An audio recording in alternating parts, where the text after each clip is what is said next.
Welcome to the world of Emagic.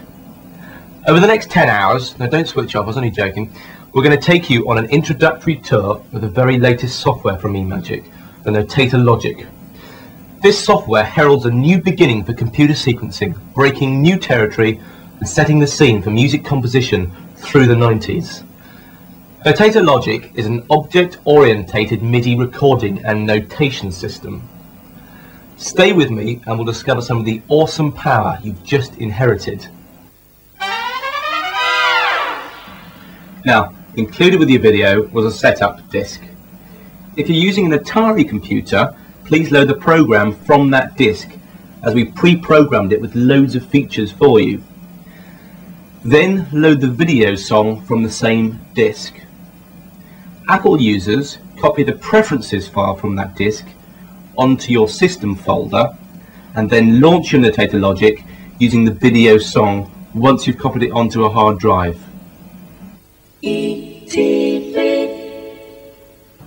I'm going to be working in the ETV studio here throughout the video. I'm using an Apple Mac computer system running Notator Logic. I've linked my keyboards and sound modules with a MIDI timepiece 2. Logic will also support opcode MIDI interfaces and in fact any standard Apple MIDI interface.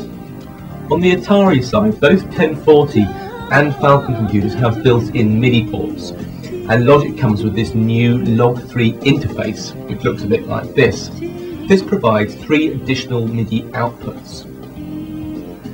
During this video, to keep things simple, I've configured my system here to appear as if it were a simple 1-in and 1-out MIDI interface, connected to a 16-part multi-timbral keyboard. The piece of music you heard at the start was created using Notator Logic audio. What we're going to do throughout this video is to see how some of those sequences were created, and in doing so, learn to use some of the most important parts of the program. Notator Logic audio will be covered in a later video, but in short though for now, what it does is allow you to record and edit audio tracks alongside MIDI sequences, and then store that audio on a hard disk facility. This effectively creates an environment where complete compositions can be created on the computer. Exciting stuff, eh? For now though, let's become experts on MIDI sequencing.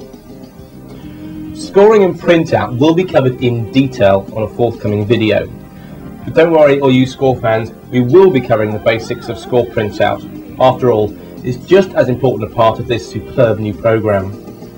Right, let's assume that you've loaded the program software, loaded the video song from the demo disc, and connected your MIDI device to the computer via some sort of MIDI interface.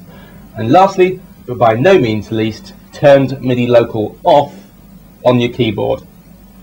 This is important to avoid complications and dueling of sounds during recording.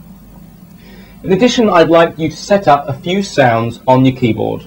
Let's say the electric piano on MIDI channel 1, drums on MIDI channel 10, and a bass sound of some sort on MIDI channel 2. Right, enough waffle, to business.